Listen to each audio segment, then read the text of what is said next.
हमारी जो थीम है सर, एक भारत श्रेष्ठ भारत, इसके पीछे जी मीडिया का विजन ये है कि जब संघीय ढांचे के तहत राज्य सरकारें और केंद्र सरकार एक सूत्र में आगे चलती है तो देश का विकास संभव हो पाता है, शीघ्र हो पाता है।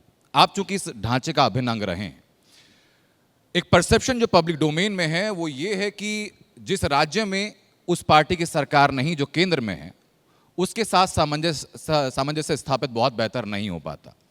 तो क्या ये पब्लिक परसेप्शन ही है या ऐसा होता है कि जहां विपक्ष की सरकारें राज्य में होती हैं, केंद्र को उनका सहयोग या उनका केंद्र को सहयोग नहीं मिल पाता?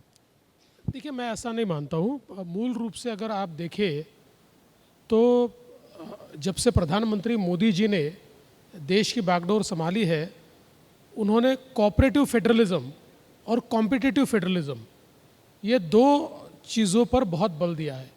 कोऑपरेटिव फेडरलिज्म का अर्थ यह है कि केंद्र सरकार सभी राज्यों के साथ न्याय करे, सभी राज्यों को मदद करे, और कॉम्पिटिटिव फेडरलिज्म के तहत हमारे जो राज्य है एक दूसरे के साथ बहुत ही स्वस्थ इस प्रकार की स्पर्धा करे, एक हेल्दी कंपटीशन करे। हाँ, ये ज़रूर देखा है कि प्रधानमंत्री जी की योजनाओं का लाभ तो सारे राज्य लेते हैं, लेकिन जो विपक्ष के राज्य है वो कई बार कटाक्ष करते हैं, कई बार गलत बयानी करते हैं।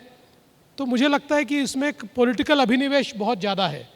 लेकिन जहाँ तक केंद्र सरकार का सवाल है, केंद्र सरकार ने हमेशा नीतिगत फैसले लिए, व्यक्तिगत फैसले नहीं लिए, किसी एक राज्य विशेष को सामने रखकर नहीं लिए। तो एक नीति बनती है कि केंद्र के टैक्सेस में किसकी हिस्सेदारी कितनी होगी, जो कमीशन तय करता है उसी हिसाब से हिस्सेदारी मिलती है। मुझे लगता है कि हमारे यहाँ कोऑपरेटिव फेडरलिज्म और कॉम्पिटिटिव फेडरलिज्म, ये दोनों स्ट्रक्चर्स बहुत अच्छे हैं। एक शब्द बड़ा प्रचलित है सर महाराष्ट्र में, बदलापुर।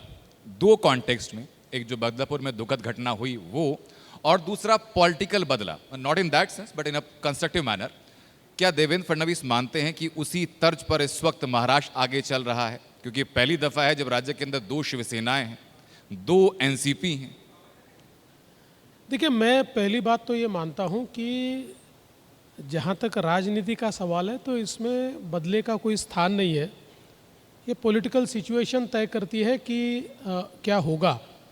और दो शिवसेना क्यों है और दो राष्ट्रवादी कांग्रेस क्यों है, इसका जवाब शरद पवार जी दे सकते हैं और उद्धव ठाकरे जी दे सकते हैं। क्योंकि देखिए, ये जो परिवार से संचालित पार्टियां होती है, इन पार्टियों में अक्सर एक लीगेसी का झगड़ा होता है, और आप जब नेचुरल लीगेसी को दूर करते हैं तो वो झगड़ा आगे बढ़ता है। ये पहली बार नहीं हुआ है, शिवसेना में इससे पहले भी हुआ है। जब राज ठाकरे अलग हुए, उन्होंने अपनी एक अलग पार्टी बनाई। तो अगर हम एनसीपी की बात करें तो जिस समय अजीत पवार जी के ध्यान में आया कि इतने सालों की मेहनत के बाद भी लीगेसी सुप्रिया सुळे जी को ही ट्रांसफ़र होगी, मुझे नहीं होगी, और मुझे एक प्रकार से काटा जा रहा है, तो उन्होंने अपना फैसला लिया, वो अलग हुए।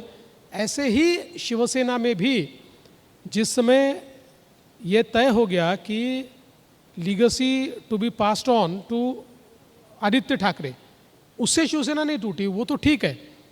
शिवसेना का टूटने का कारण ये था कि आदित्य जी को लीगेसी देने के लिए जब बाकी लोगों के पर काटने शुरू हुए, और उसमें एकनाथ शिंदे जी जैसा व्यक्ति जिसने 2019 में आपकी पार्टी का चुनाव सब तरीके से लड़ा, फेस तो आप थे लेकिन पीछे तो वही थे, ऐसे व्यक्ति को पुश टू द वॉल ऐसा करना कि उनके सामने कोई विकल्प ही नहीं बचे। और साथ में जिस प्रकार से कुर्सी के लिए उद्धव जी ने अलायंस किया, उस अलायंस के चलते एकनाथ शिंदे जी और उनके जैसे जो शिवसैनिक है वो असमंजस में पड़ गए कि एक और हमको काटा जा रहा है, हमको समाप्त किया जा रहा है, और दूसरी ओर हम तो बाला साहब जी के हिंदुत्व पर लड़े, और हिंदुत्व से ही अगर किनारा कर लिया गया तो हमारी कॉन्स्टिट्यूएंसी में जाकर हम वोट क्या मांगेंगे, किससे मांगेंगे, कैसे मांगेंगे। और इसी के चलते ये पार्टी भी अलग हुई है। तो मुझे ऐसा लगता है कि यहाँ जो पार्टियाँ टूटी है वो एक प्रकार से आंतरिक संघर्ष के कारण ये पार्टियाँ टूटी है। टूटो हुओं को आपने अपने साथ मिला लिया, लेकिन क्या अजित पवार का आपके साथ आना चुनाव में नुकसानदेह साबित हुआ आपके लिए? देखिए, मैं ऐसा नहीं कहूँगा कि नुकसानदेह साबित हुआ। हाँ, मैं ये ज़रूर कहूँगा कि हमारे अपेक्षाकृत उसमें हमको फ़ायदा नहीं मिला, और उसका कारण भी है। जब उसका पोस्टपोन एनालिसिस में करता हूँ तो शिंदे जी जब हमारे साथ आए और शिवसेना आई तो हमारे नेचुरल एलाय थे। उनके साथ एक प्रकार का हमारा इमोशनल नाता था, आइडियोलॉजिकल नाता था, इसलिए उसका कन्वर्शन आसान था। और जब हमारे साथ अजित पवार जी आए तो इमोशनल कनेक्ट नहीं था, ये तो एक पॉलिटिकल कनेक्ट था।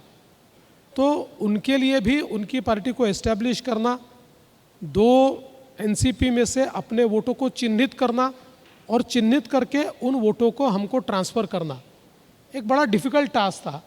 मुझे लगता है कि लोकसभा में वो अपने वोटों को चिन्हित कर पाए और कुछ प्रमाण में हमको ट्रांसफ़र कर पाए, लेकिन विधानसभा में चिन्हित वोटों को वो हमको ट्रांसफ़र कर पाएंगे तो मुझे लगता है कि लोकसभा में उनका जितना फ़ायदा हुआ उससे ज़्यादा फ़ायदा हमको उनकी अलायंस का विधानसभा के चुनाव में होगा। जी न्यूज़।